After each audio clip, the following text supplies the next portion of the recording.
This brand is sold by factory-authorized dealers in the USA and Canada.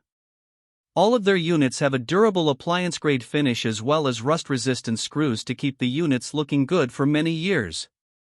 They use all aluminum spine-fin coils that are efficient at transferring heat and highly resistant to corrosion, but they are harder to keep clean, which can lower overall system performance.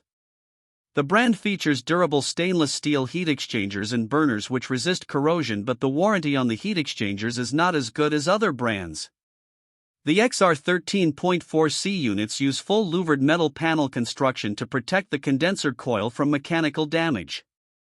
They combine a single-stage air conditioner with a single-stage 81% AFUE gas furnace and have a basic single-speed blower motor. The XL15c models have two-stage 15C air cooling with two-stage 81% AFUE gas heating and a variable speed blower for enhanced comfort and efficiency, while the ultimate XL15c Earthwise dual-fuel models combine a 7.5 HSPF2 two-stage heat pump with a two-stage 81% AFUE gas furnace.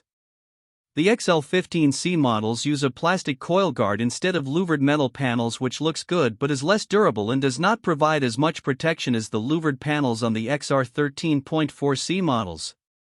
The units use R410, a refrigerant which is not as earth-friendly as brands that use R32, and they do not have base rails for easy rooftop installation. This brand receives an overall 3-star budget pick rating from HvacRepairGuy. Please share your experiences with this brand in the comments section of the HvacRepairGuy YouTube channel.